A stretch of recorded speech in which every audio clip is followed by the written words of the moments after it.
name is Matiat Abiola Olatunbi, aka Tia, and I'm the founder and CEO of Experience Kabo Limited. What inspired me to create a travel brand focused on Nigeria was my first trip to Nigeria. I am half Jamaican, half Nigerian, but I didn't get to grow up really in touch with my Nigerian side. And so I came to Nigeria for the first time in 2019. And that experience really just changed my life. And I wanted to share that experience with other people born in diaspora, such as myself. And that's how Kabo was born.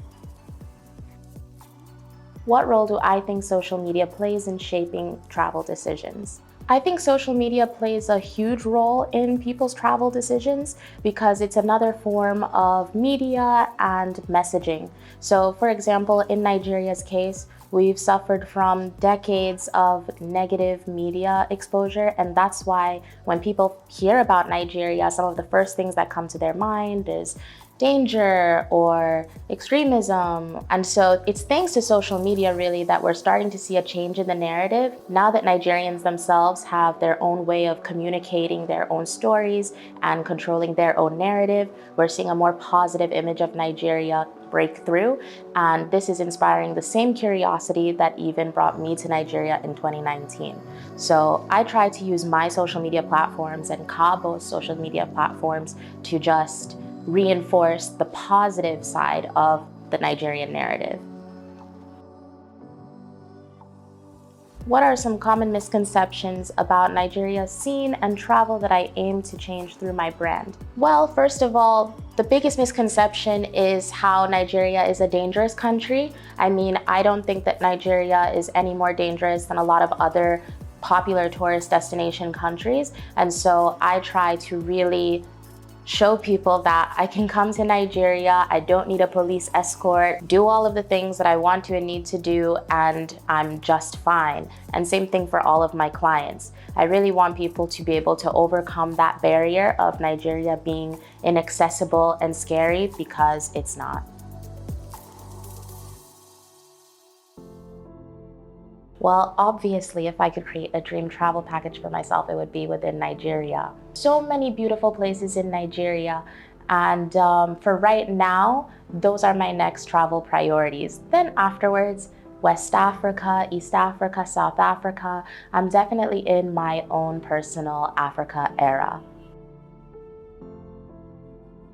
How do I envision my travel business making a positive impact both on travelers and the cities that they visit? Well, my company focuses not just on travel, but travel with an investment twist.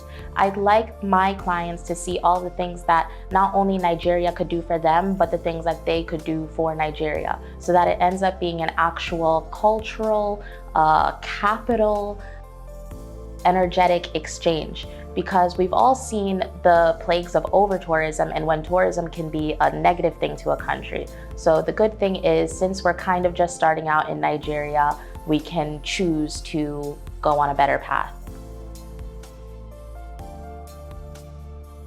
What was my most memorable travel experience that influenced my entrepreneurial journey?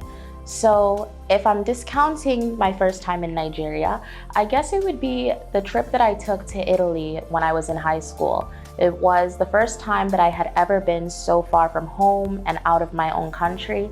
And it was the first time that I ever came into contact with a culture and a people that were just so different from my own. I never would have thought that that 2-week exchange program with my high school would lead to me end up going to college there, working there, living there, and opening myself up to all of the things that I'm doing today all over the world. So I guess that would be the most influential trip next to my first trip to Nigeria. What advice would I give to up-and-coming entrepreneurs? The advice that I would give to up-and-coming entrepreneurs is to never give up. Right when you're about to give up is probably right when you're about to find success. So there will always be highs and lows, but you just have to keep going. Even because at the end of the day, we have the best jobs out there. We get to do what we love, and we get to do it on our own terms. So I know that it can get rough, but don't give up. What is fashion to me? Fashion is an opportunity to tell a story, and I love telling stories. I love changing narratives. You get to tell a little bit about your past, your present, what you're feeling today, and your future, like what you want to be. So for me, it's the ultimate form of expression and storytelling without even having to say anything.